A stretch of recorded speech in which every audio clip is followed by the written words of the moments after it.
یہ والا جو سائن آپ دیکھ رہے ہیں نا، یہ ہیٹ اپ کا سائن ہے، ٹھیک ہے۔ ابھی میں گاڑی کو بند کر کے دوبارہ اسٹارٹ کروں گا، یہ جو ریڈ سائن آپ کو نظر آ رہا ہے یہ بھی بلو ہو گیا، ٹھیک ہے۔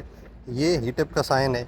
بالفرض کچھ گاڑیوں میں، جس طرح اس گاڑیوں میں گیج نہیں ہے، ہیٹ اپ کی گیج نہیں ہے، جس میں شو ہوتا ہے کہ بھئی گاڑی آہستہ آہستہ ہیٹ ہو رہی ہے، عموماً جو ہے وہ کانٹا بیچ میں رہتا ہے، درمیان میں رہتا ہے، یعنی نارمل۔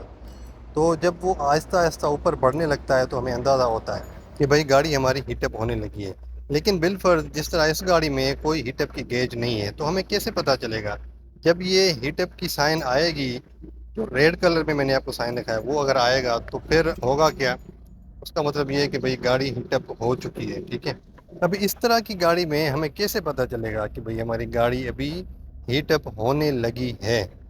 اس کا طریقہ، اس کے 3-4 طریقے ہیں۔ آپ کو وہ تھوڑا سا ایکسٹرا اٹینٹو ہونا پڑے گا جب آپ گاڑی ڈرائیو کر رہے ہوتے ہیں، تبھی آپ کو پتہ چل سکتا ہے۔ نمبر 1 پہ آتا ہے بھئی گاڑی کا جو فین ہوتا ہے وہ، اس کی اسپیڈ بڑھ جائے گی، ٹھیک ہے۔ آپ کو ان ایون ایک ساؤنڈ سنائی دے گی، یعنی پانی جو ہے وہ ٹھنڈا نہیں ہو رہا ہوگا اور فین کی اسپیڈ جو ہے وہ بڑھ جائے گی۔ جب آپ یہ محسوس کریں کہ بھئی فین کی اسپیڈ ابھی بڑھنے لگی ہے، یا کوئی ان ایون ساؤنڈ آنے لگی ہے، یا کوئی ناکنگ وغیرہ کی ساؤنڈ آنے لگی ہے، تب آپ کو سمجھ لینا چاہیے کہ بھئی گاڑی کے ساتھ کوئی نہ کوئی مسئلہ ہے، یا گاڑی جو ہے وہ ہیٹ اپ ہونے لگی ہے۔ تب آپ نے گاڑی کو روک کے اس کو چیک کر لینا ہے، اس کو ٹھنڈا کرنا ہے، اس کا ریڈیٹر کا پانی اور کولنٹ وغیرہ، یہ وہ ساری چیزیں فین دیکھنا ہے کہ بھئی کیا یہ ابھی چل رہا ہے، کس طرح چل رہا ہے، کیا پوزیشن ہے۔ اور کبھی کبھی یہ ہوتا ہے کہ فین جب بند ہو جاتا ہے نا، تب بھی گاڑی ہیٹ اپ ہونے لگتی ہے، بلکہ جب فین بند ہو جائے پھر تو گاڑی ہیٹ اپ ہو ہی جاتی ہے، ٹھیک ہے۔ آپ کو بعد میں پتہ چلتا ہے کہ بھئی ابھی گاڑی ہیٹ اپ ہو گئی ہے۔ لیکن اگر فین بھی چل رہا ہے اور باقی ساری چیزیں بھی ٹھیک ہیں، گاڑی جو ہے وہ آپ کی کمزور ہے، یعنی اس کا جو ریڈیٹر ہے اس میں رسٹ بہت زیادہ ہے، یا اس کی صفائی نہیں ہے پراپر، یا آپ نے کولنٹ کا استعمال نہیں کیا، پانی ہے تو وہ کم بھی ہو جاتا ہے، یا کوئی لیکیج ہے، یا تھرموسٹیٹ والو جو ہے وہ اپنے ٹائم پہ نہیں کھل رہی، جس طرح وہ پانی سرکولیٹ ہو رہا ہوتا ہے، انجن کا ٹیمپریچر بڑھ گیا تو پھر تھرموسٹیٹ والو جو ہے وہ کھل جاتی ہے اور پانی پھر سرکولیٹ ہوتا ہے۔ بالفرض آپ کی تھرموسٹیٹ والو میں خرابی ہے، وہ نہیں کھلتی ٹائم پہ، پھر بھی گاڑی جو ہے وہ ہیٹ اپ ہو جاتی ہے، تو اس میں یہ ہوگا کہ بھئی فین کی اسپیڈ جو ہے وہ بڑھ جاتی ہے۔ آپ نے اس سے اندازہ لگانا ہے۔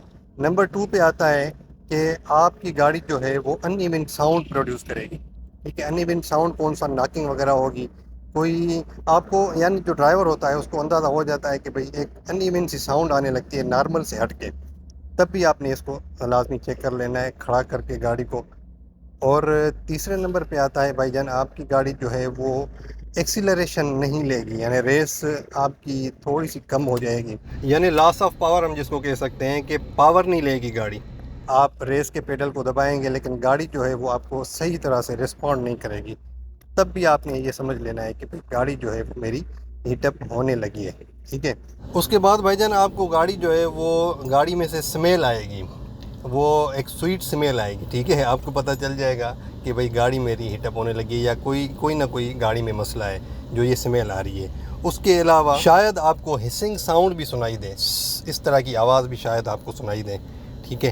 تو یہ چیزیں ہوتی ہیں، 2-3 ہی چیزیں مجھے ملی ہیں۔ اگر آپ کی گاڑی میں ہیٹ کی گیج نہیں ہے اور آپ کی گاڑی ہیٹ اپ ہونے لگی ہے، تب آپ نے اسی طرح تھوڑا سا چوکنا ہو کے رہنا ہے۔ اور خاص طور پہ وہ ڈرائیور جن کے پاس جو گاڑیاں ہیں وہ پرانی ہیں اور ان کی گاڑیوں میں ہیٹ اپ کی گیج بھی نہیں ہے، تو ان ڈرائیورز کو ذرا ایکسٹرا کانشیس ہو کے گاڑی چلانی ہوتی ہے۔ اگر آپ کے پاس بھی اس طرح کی گاڑی ہے جو پرانی ہے، تو آپ کو بھی ایکسٹرا کانشیس ہو کے گاڑی چلانی پڑے گی۔ اور اگر آپ اس طرح کوئی بھی سائن آپ محسوس کرتے ہیں تو اس کو اگنور نہ کریں۔ تھینک یو ویری مچ، اللہ حافظ۔